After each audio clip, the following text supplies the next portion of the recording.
Imagine this. It's November 2025, and one of the largest naval fleets ever put together quietly slips into the Caribbean Sea. Now, its official mission is aimed at one country, but its arrival sends these massive shockwaves through another, a small island nation that was frankly already buckling under the weight of its own problems. This is a story about big power geopolitics, raw military force, and what happens to a nation that gets caught in the middle. So let's unpack what happened here. Okay, so here's our game plan for this explainer. First, we're going to look at the arrival of this massive military force, Operation Southern Spear. Then, we'll zoom right in on its key staging ground, the island of Trinidad. From there, we'll dive into the nation's own internal crises, see how all this geopolitical maneuvering created devastating economic shockwaves, and finally, we'll look at the very real human cost of being caught in the crossfire.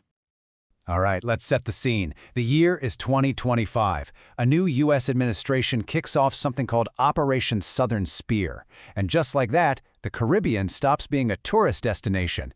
It's transformed into what the military calls a kinetic theater, which is just a very blunt way of saying it's become a live stage for projecting some serious power. I mean, the scale of this operation is just staggering.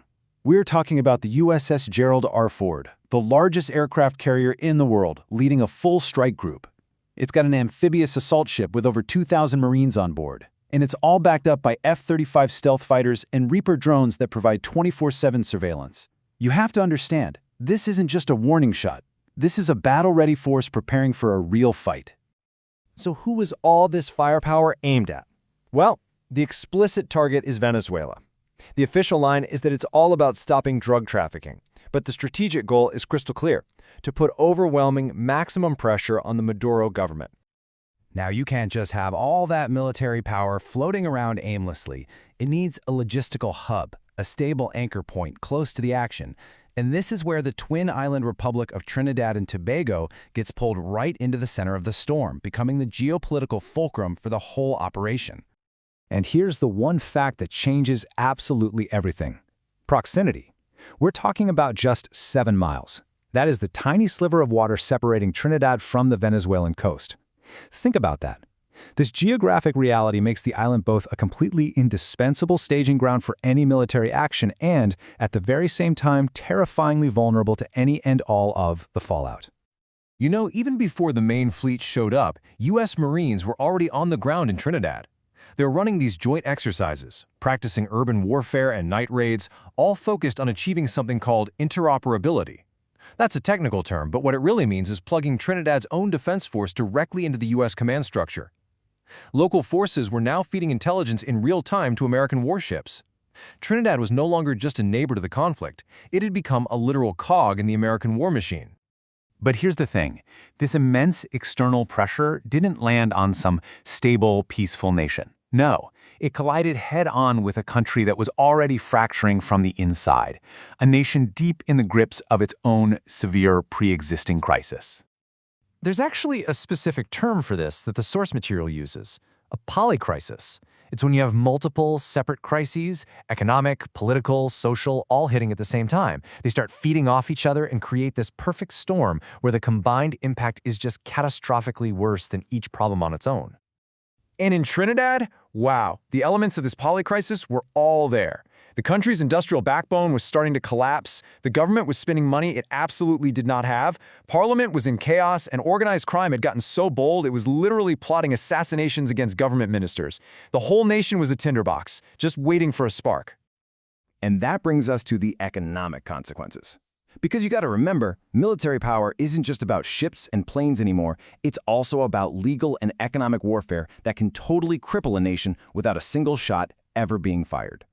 And here it is. Here's the move that shifted the battlefield from the sea right into the ledger books.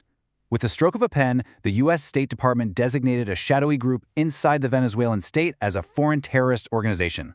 And that one little bureaucratic act, it fundamentally changed the rules of the game for the entire region. The most immediate victim of that designation? The Dragon gas deal. This was a huge energy agreement, the absolute centerpiece of Trinidad's entire economic survival plan. The idea was to pipe Venezuelan natural gas to its processing plants. Well, overnight, that deal became legally toxic. Any company that touched it could now be accused of providing material support for terrorism. The nation's economic lifeline was just severed. And yet, while facing this complete catastrophe, The Trinidadian government made a move that was politically necessary but, wow, fiscally dangerous. It agreed to a 10% wage hike for all its public sector workers, putting this immense strain on a treasury that had just watched its most promising source of future money go up in smoke. And this, right here, just brilliantly illustrates the disconnect.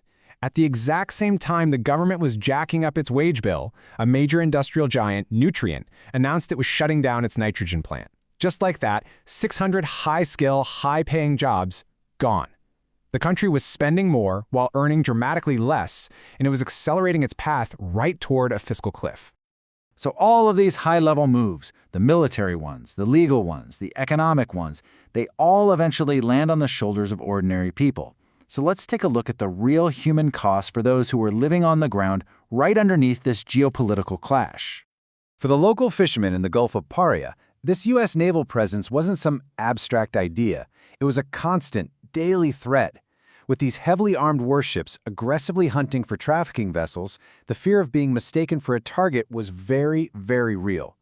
A lot of fishing crews just stopped going out, which meant less income for them and, of course, higher seafood prices for everybody else. The Trinidadian government was completely trapped. It was desperately trying to stay neutral, but the U.S. was practicing what's known as coercive diplomacy, basically using pressure tactics to force them to comply. And this wasn't just talk. It included things like revoking the U.S. visas of prominent citizens who were critical of American policy. The message was chillingly clear: step out of line, and there will be personal consequences. So really, the big takeaway here is that everything that had historically protected Trinidad and Tobago, its relative isolation in the world, its wealth from energy, and a pretty stable relationship with the U.S. had just vanished. All of it. The nation was now completely exposed, and its fate was no longer entirely in its own hands. And this whole situation leaves us with a pretty fundamental question, doesn't it? When titans clash and decide to turn a region into their own strategic chessboard, what happens to the ground? And more importantly, the people who are living beneath their feet?